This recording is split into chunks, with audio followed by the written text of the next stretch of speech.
Good morning. నేను జ్యోత్స్న. తెలంగాణలో కొత్త రేషన్ కార్డులు జారీ చేసేందుకు నిర్ణయం తీసుకున్న ప్రభుత్వం వేగంగా అడుగులు వేస్తోంది.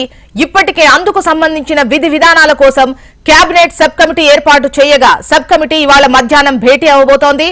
మంత్రి ఉత్తమ్ ఆధ్వర్యంలో జరిగే ఈ సమావేశంలో కొత్తగా జారీ చేయనున్న రేషన్ కార్డులు, ఆరోగ్యశ్రీ కార్డుల జారీకి విధి విధానాలపై చర్చించనున్నారు.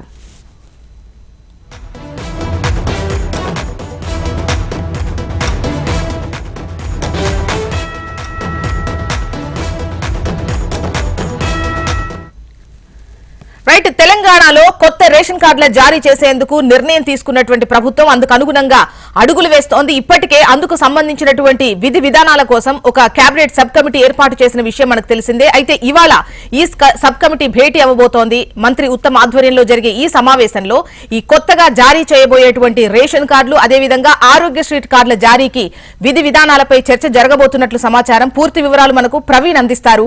ప్రవీణ్,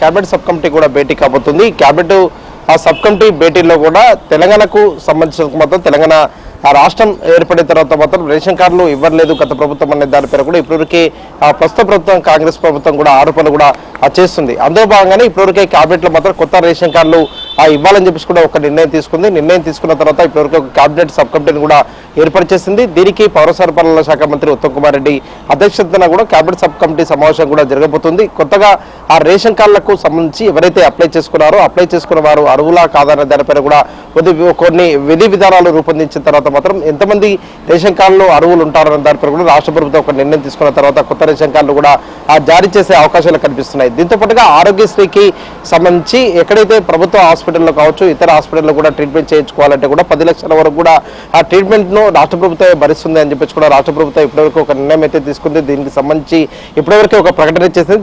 రాష్ట్రంలో చాలా మంది కూడా ఇప్పటివరకే ఆరోగ్యశ్రీ కార్డులు లేవు కాబట్టి అందులో భాగంగానే తెలంగాణ రాష్ట్ర ప్రభుత్వం ఆరోగ్యశ్రీ కార్డులు ఇచ్చే దానిపైన కూడా ఒక నిర్ణయం అయితే ఇప్పటివరకు తీసుకుందని చెప్పుకోవచ్చు. ఈ రెండు అంశాలపైన కూడా ఇవాళ క్యాబినెట్ సబ్ కమిటీ కూడా ఆ భేటీలో ఒక కీలక నిర్ణయం అయితే తీసుకోబోతున్నారని చెప్పుకోవచ్చు. దీనికి సంబంధించిన ఆ విధి విధానాలు ఏ విధంగా ఉండబోతున్నాయన్న దానిపైన కూడా ఒక ఆసక్తి అయితే రేపుతుంది. కొత్తగా రేషన్ కార్డులకు సంబంధించి దాదాపు 10 లక్షల వరకు కూడా ఎవరైతే రేషన్ కార్డులు కొత్తగా కావాలో వాళ్ళందరూ కూడా గతంలోనే అప్లై చేసుకున్నారు. అందులో కొంతవరకు కూడా స్క్రూటినీ అయినట్టు కూడా సమాచారం. దాదాపు 5 లక్షల వరకు కూడా కొత్త రేషన్ కార్డులు కావాల్సిన వారు ఉంటారు అని చెప్పేసి కూడా ప్రభుత్వ అధికారులు కూడా ఇప్పటివరకే క్యాబినెట్ సబ్ కమిటీ దృష్టికి తీసుకెళ్ళడానికి మాత్రం సిద్ధమవుతున్నారు. అందులో భాగంగానే ఇంకా ఆ కొత్త రేషన్ కార్డులకు సంబంధించి అప్లికేషన్లకు గడువు ఇస్తే మాత్రం ఎంతమంది అప్లై చేసుకోబోతున్నారన్న దానిపైన కూడా స్పష్టత అయితే రావాల్సింది. దీంతో పాటుగా రాష్ట్ర ప్రభుత్వం ఏవైతే పథకాలు ఇప్పటివరకే ప్రజలకు అందిస్తున్నా అందులో రేషన్ కార్డులు లేని వారికి మాత్రం ఇప్పటివరకే పథకాలు కూడా అమలు కావట్లేదు. ఈ నేపథ్యంలో కొత్త రేషన్ కార్డులు లేకుండానే పథకాలు అమలు చేస్తామని చెప్పేసి కూడా గత నుంచి కూడా రాష్ట్ర ప్రభుత్వం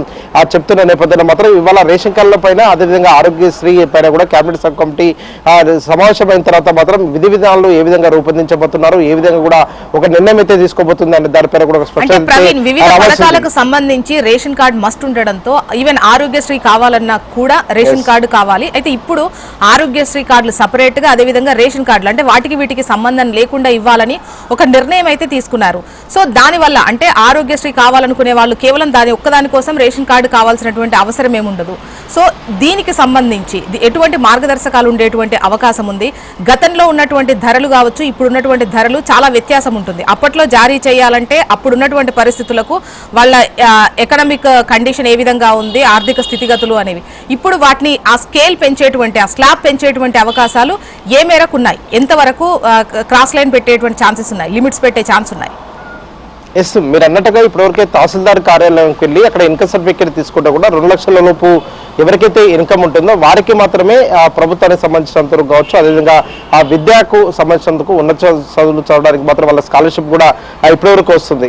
ఇలాంటి సమయంలో మాత్రం విధి విధానాల్లో మాత్రం ఇలాంటి అంశాలు రూపొందించబోతున్నారు. రేషన్ కార్డుల జారీలో మాత్రం రాష్ట్ర ప్రభుత్వం ఎలాంటి నిర్ణయం తీసుకోబోతుంది, ఏ విధంగా విధి విధానాలు ఉండబోతున్నాయి, ఒక కుటుంబానికి సంబంధించి సంవత్సర ఆదాయం ఎంత ఉంటే వారికి రేషన్ కార్డు ఇస్తుంది అనే దానిపైన కూడా విధి విధానంలో చర్చించిన తర్వాత మాత్రం ఒక క్లారిటీ ఇచ్చే అవకాశాలు కనిపిస్తున్నాయని చెప్పుకోవచ్చు. ఎందుకంటే ఇప్పటివరకే రాష్ట్రంలో రైతులకు సంబంధించి రుణమాఫీ జరగాలన్నా కూడా ఇక్కడ కూడా రేషన్ కార్డుతో సంబంధం లేదు, నేరుగా పాస్బుక్ ఆధారంగా కూడా రుణమాఫీ చేసి తీరుతామని చెప్పేసి కూడా ప్రభుత్వం మాత్రం చెప్పింది. కానీ ఆ విధంగా మాత్రం జరగట్లేదు. రేషన్ కార్డు ఒక కుటుంబానికి సంబంధించిన ఆ లెక్కకు మాత్రమే ఉపయోగపడుతుందని చెప్పేసి కూడా ప్రభుత్వ అధికారులు చెప్పిన నేపథ్యంలో మాత్రం అది కాకుండా కూడా ఆ రేషన్ కార్డు అదేవిధంగా పాస్బుక్ ఈ రెండు ఆ పేర్లలో ఎక్కడైనా మ్యాచ్ కాకపోతే మాత్రం వాళ్ళకి రుణమాఫీ కావడం లేదు. ఇదే విధంగా మాత్రం వచ్చే రోజుల్లో మాత్రం ఒక పక్క రేషన్ కార్డుకి అదేవిధంగా ఆరోగ్యశ్రీ కార్డుకి తెలంగాణలో మాత్రం ఏదైతే పథకాలు ఇప్పటివరకే అమలవుతున్నాయో వచ్చే రోజుల్లో అమలు చేసే పథకాలకు మాత్రం రేషన్ కార్డుకు ఆ సంబంధం లేకుండా కూడా అమలు చేయాలని చెప్పేసి రాష్ట్ర ప్రభుత్వం గతంలో నుంచి కూడా భావిస్తుంది. కాబట్టి రేషన్ కార్డుని ఏ విధంగా ప్రామాణికంగా తీసుకోబోతుంది, ఆరోగ్యశ్రీకి అదేవిధంగా రేషన్ కార్డుకు